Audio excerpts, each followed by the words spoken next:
Ser ou fazer? O que você realmente quer da sua vida? Você quer ser alguém ou você quer fazer algo significativo? Essa pergunta ela não é nova. É uma pergunta que atravessa, né, a história e se apresenta a cada um de nós em diferentes momentos da nossa vida. John Boyd, estrategista militar e um dos maiores pensadores da guerra moderna, formulou essa questão de maneira simples, mas profunda. Ser ou fazer? Para que lado você vai? Bom, a gente vive em um mundo obcecado por status, títulos, cargos, premiações, reconhecimento, elogios, dinheiro, fama, poder, influência. Desde cedo, a gente é condicionado a buscar reconhecimento externo, a buscar validação externa, como status, como se fosse uma forma de poder. Né? A escola ensina a gente colecionar medalha, nota, diploma, né? O trabalho faz a gente buscar concorrência, promoção. Tá? Nas redes sociais a gente busca like, seguidor.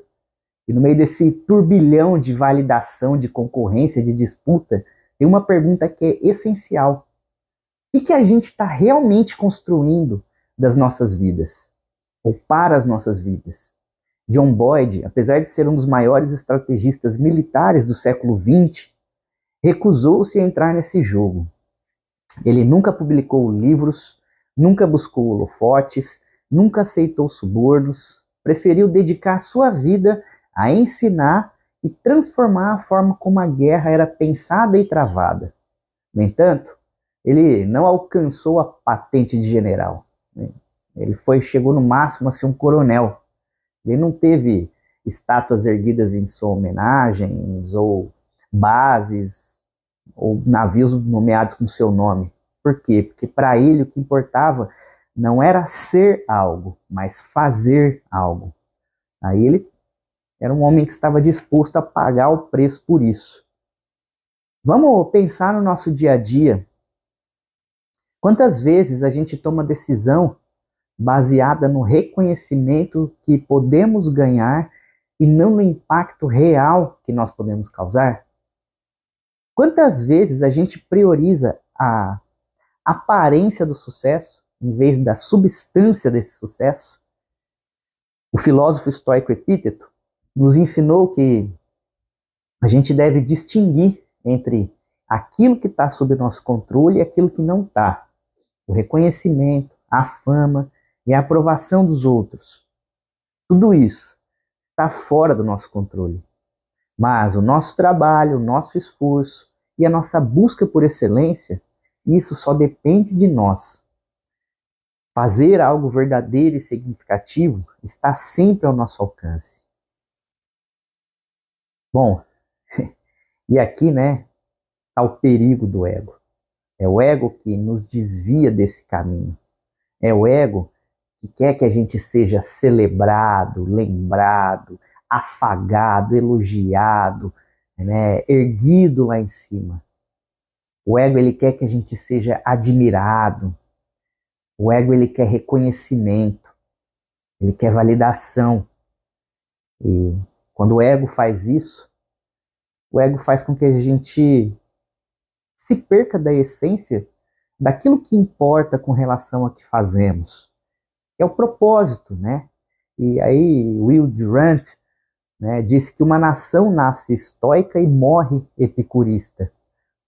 Quer dizer, a princípio, grandes impérios são construídos por homens e mulheres focados em servir e construir e deixar o legado, mas com o tempo o ego busca por conforto, né, e acaba tomando conta das pessoas, da ideia de nação. E isso começa a ruir. Então, acho que isso tem a ver com a nossa vida e tem a ver com grandes nações. Então, essa ideia, ela não se aplica só até a história, né? Ela também se aplica a nós. No início, a gente é disposto a se sacrificar, a trabalhar, a aprender, a viver conforme um propósito maior. Mas quantas vezes a gente mesmo se perde, tá? A gente fica prisioneiro da necessidade de reconhecimento, de validação externa. E com isso a gente vai parar de crescer, a gente vai se tornar só mais uma peça, né, de uma grande engrenagem que fica buscando e correndo atrás de prêmio, promoção, em vez de criar algo que realmente faça diferença.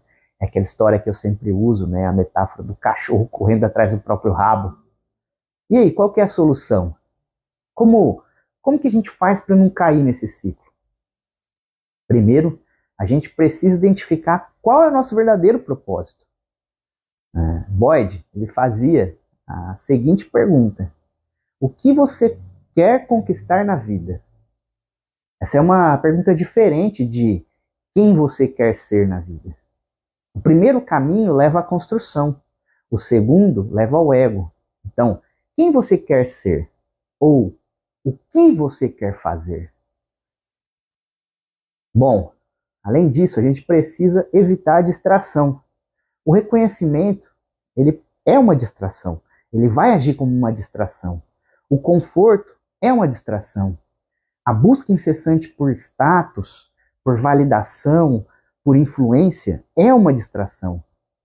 O verdadeiro trabalho só acontece no silêncio. Pense em grandes pessoas que fizeram grandes realizações. Cientistas, artistas, escritores, filósofos. Eles não estavam preocupados em acumular seguidores ou influência. Eles estavam preocupados criando, experimentando, errando e aprendendo. Nietzsche dizia que o maior inimigo da verdade não é a mentira, mas a convicção. Pense nisso. Pense na profundidade dessa afirmação.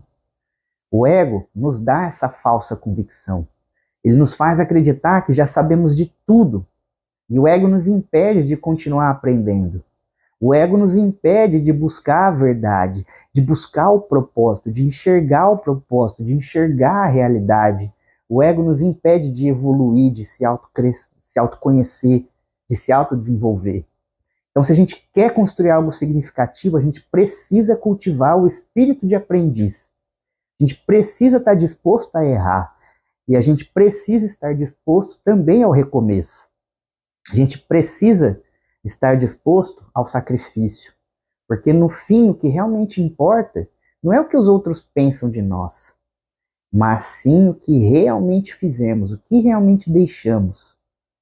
Então, mais uma vez eu te pergunto: ser ou fazer? Para que lado você vai? E essa escolha só depende de você. Bom, gostaria de pedir mais uma vez que se você esteja, né, caso você estiver gostando desse conteúdo, continue até o final. Se você gostar, deixa o like, assista aos outros vídeos do canal, assista também aos outros vídeos dessa série. Nós estamos no capítulo que trata sobre ser ou fazer, né? E ainda está dentro da parte da aspiração, do livro do Ryan Holiday, O Ego é Seu Inimigo. Se você tem gostado disso tudo, participe, né? Mas, sobretudo, leve tudo isso para sua vida. Se você está gostando, leve isso para sua vida. Isso é o que eu quero verdadeiramente de você. Bom, além disso também, gostaria aqui que a gente refletisse, né, sobre essa questão. Vamos refletir um pouco. Ser ou fazer? O que você quer? Você quer ser? Ou seja, você vai caminhar rumo ao seu ego? Você depende de status, de fama, de influência, de poder, de dinheiro, de reconhecimento, de validação, de promoções? Algo que... coisas que ficam orbitando o seu ego para alimentar o seu ego? Ou você precisa fazer, realizar, construir, edificar, consolidar, que é aquilo que não está ligado ao seu ego. Que isso não alimenta o seu ego. Isso é sólido. E aí, quando você escolhe fazer no lugar de ser, muitas vezes o caminho é solitário, o caminho é silencioso, o caminho não tem glórias, o caminho não tem fama, o caminho não tem reconhecimento. Porque, na verdade, quando você escolhe fazer, quando você escolhe realizar, você não está preocupado numa autovalidação, você não está preocupado na validação que vem de fora para satisfazer a você mesmo. Você está focado na verdade, você está focado no propósito, você está focado no bem maior que aquilo te traz. E aqui o Holiday ele traz o exemplo desse estrategista militar, Boyd, e aí ele usa muitos militares para exemplificar, algo que ele gosta bastante, está presente nas suas obras. E o Boyd, ele, pelo que eu li no livro e depois pelo que eu pesquisei brevemente, o modelo de caças, hoje em dia, existe por causa das evoluções que ele trouxe aos modelos de aeronave.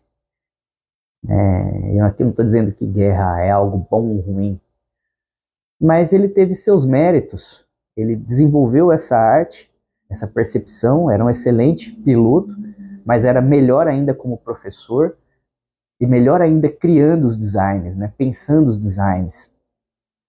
E ele não era um cara que dava palestras, escrevia grandes livros ou fazia parte de grandes conferências e mostrava a sua imagem. Tampouco ele, apesar da importância que ele tem e de toda a aeronave ser do jeito que ele lançou a ideia, ainda assim ele nem terminou a carreira como general. Tampouco era reconhecido por isso. Mas para ele o que valia era o propósito. E ele tinha um propósito que atendia a algo maior. Aeronaves mais eficazes, maior defesa, maior segurança dos pilotos. Então ele atendia a esse propósito. E era isso que ele fez e era isso que ele deixou. Então ele não estava preocupado em ser. Ele estava preocupado em fazer. E aí a gente pode buscar infinitos outros exemplos na história da humanidade ou mesmo na história do nosso dia a dia. Aqui na minha cidade, eu sempre digo que existe o fundador da cidade e o fundador oculto. É uma história parecida. O fundador da cidade era um político japonês e ele tem todo o crédito e a fama por ter sido o fundador da cidade. Bom, uma das coisas que eu faço da minha vida, eu também sou professor de história. E eu sempre me interessei por essa história e entrando em contato com essa história e algumas atividades que eu desenvolvi alguns anos atrás, também descobri que existe um fundador oculto, que foi o homem que esteve atrás dos bastidores, que negociou, que veio até o Brasil, que fez o reconhecimento das terras, que negociou as terras com o antigo proprietário da região, que voltou para o país de origem, no caso o Japão, e conseguiu fazer o trabalho de bastidor com demais outros políticos e investidores para poder convencer colonos a virem para cá, já que era uma coisa nova, virem para o Brasil. Enfim, ele fez todo o trabalho de bastidor, de ida e volta, de bastidor político, de convencimento, mesmo trabalhar com documentação, mas são considerados os fundadores da cidade, o fazendeiro que vendeu as terras e o político que negociou, mas o homem que esteve aqui na terra, que colonizou, que passou os primeiros anos, que teve que convencer o povo, e teve que viver arduamente as dificuldades de estar aqui no Brasil, longe da sua terra, numa cultura diferente, num local diferente, numa região inóspita, construindo tudo do zero. Esse homem não foi lembrado. Mas ele é o verdadeiro fundador da cidade. Ele levantou a cidade, ele é o fundador. Só que ele é um fundador oculto. Ele não está em nenhum registro do município. Em nenhum nome de rua, ele não é nenhum nome de rua, ele não é nome de praça. Ele é um anônimo da história. Mas quando a gente olha para a verdadeira, para a história de fato, quantos homens e mulheres não fazem esse papel? Quando a gente olha para as nossas vidas, quantas pessoas também não executam esse papel? Muitas vezes uma mãe, uma dona de casa, ela é esse líder oculto que ninguém reconhece. Que está ali no dia a dia cuidando de todas as coisas para não deixar a peteca cair, né? Cuidando dos filhos, cuidando, às vezes, ainda, né, tem algumas famílias com esse modelo, cuidando do marido, aquele trabalho de cuidado, que é o trabalho silencioso de fato, que ninguém vê, que ninguém sabe o que acontece. Então a história é recheada disso. Então, quantas pessoas escolhem ser, e aí alimentam seu ego, e aí lá no início do livro, o Ryan Holiday, ele cita, tudo bem, tem gente que se dá bem com o ego. Mas, com certeza, todas as pessoas que caem muito feio também se deram mal com o ego. E aí, quantas vezes as pessoas escolhem ser, né, do que fazer? Alimentam o ego, na verdade, do que, na verdade, escolhem realizar algo. Então, acho que aqui a principal mensagem é o que você está escolhendo para sua vida. Você está alimentando o seu ego apenas, vivendo segundo determinações externas, ou você está servindo a construção de um propósito? E aí lembre-se, servir a construção de um propósito, de algo muito maior do que você, com certeza também é fazer algo por você. Também é construir a si mesmo. Isso é importante que você se lembre. Tá certo? Espero que você tenha gostado, espero que você goste dessas reflexões e espero que isso sirva de fato para a sua vida. Tá certo? Confie na jornada. Muito obrigado.